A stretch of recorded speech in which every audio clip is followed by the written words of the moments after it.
This is just a quick video on the 007 knife, Guardian 007. This was a knife from the 1970s, and in the 1970s, especially in New York, this was the most confiscated knife ever. Police literally took thousands of these off the streets of gang members and muggers and thugs and people like that. Why it says 007, I don't know, nor do a lot of people know. It's certainly not a knife that was ever used in any James Bond movie, and I'm pretty much a fan of the James Bond movies, as you could tell by my name, Gun Collector 007. And, it's certainly not a knife that he logically would have carried.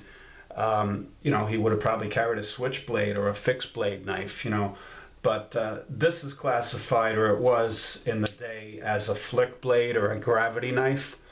And, as you can see here, it's not that much of a flick. It's more of a clang. I don't know, maybe it needs a little bit of oil. But I bought this knife on eBay in a bidding war a couple of months ago. It was just something that I wanted, because I did have this knife when I was a kid. And mine was confiscated, not by the police. It was confiscated by my mother. But I was only about 7 years old, so I guess she just didn't want me to have this knife.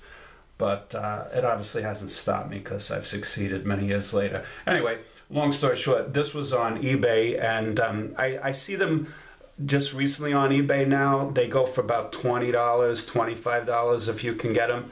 This particular one was from a famous knife collector, a guy named Rhett Stidham, R-H-E-T-T-S-T-I-D-H-A-M, and I guess he was a famous person in the knife world. Maybe you guys have heard of him. I never did, but he passed away, and this was part of his estate, and he left it.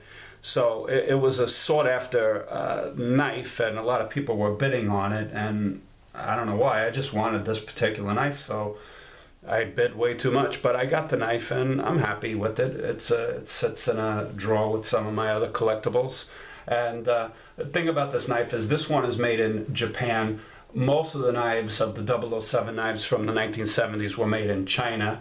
So this is it's probably a little bit of a better steel on it. It looks like a quality knife, and for something that's decades old, it's sharp as anything, and it's razor sharp. And it's still in very good condition. It's got the release on the back here. You just push that in and then you close it down. And it has this little leather thingy to, pull it out of your pocket. But it's not anything that I could legally carry, because it's over 4 inches, and in the state I live in, that is illegal.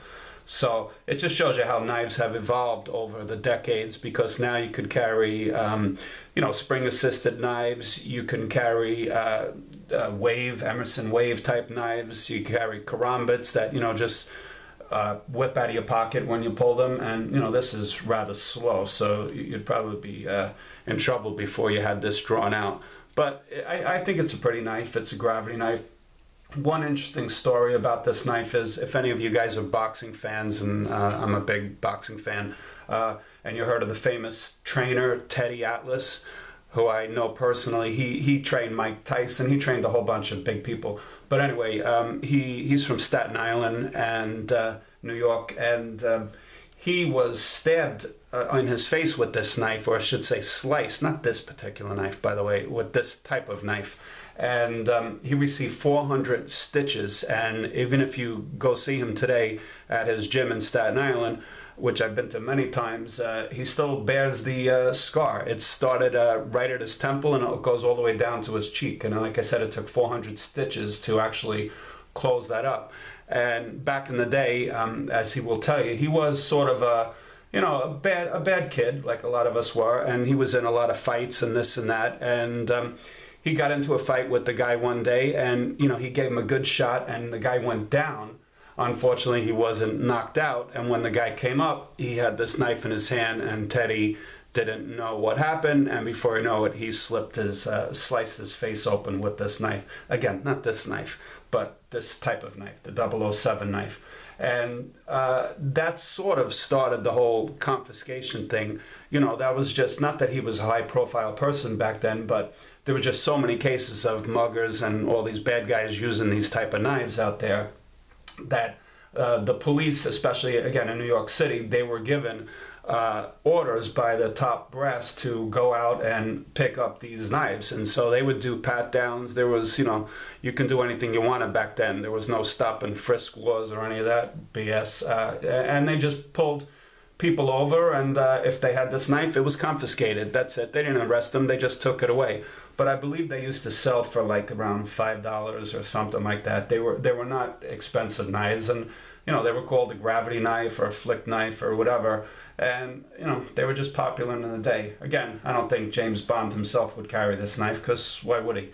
But anyway, it's just a quick video on it, and I'm also doing a little lighting test on here, because if you guys have any comments about the lighting, I would certainly appreciate it, because I got to tell you, in the 2 months that I've been doing this YouTube channel, I've bought 4 different cameras, and I bought a whole bunch of different lights and so forth, and these are the latest lights that I bought last night, and I think it still sucks. I'm certainly not Steven Spielberg, but I did not know it would be that hard to make a video like this, because it looks like the blade, anytime I show anything in stainless steel, it's getting washed out on camera.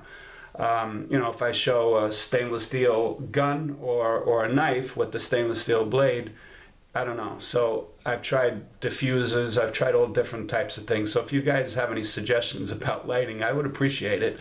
And that's it. So anyway, so that's just a quick review on this knife here. I'm sure this is not going to be an internet sensation. I don't think this is going to be one of those viral videos that 10 million people will watch, but if you're a collector of old-time stuff like I am, you know, you might find this interesting.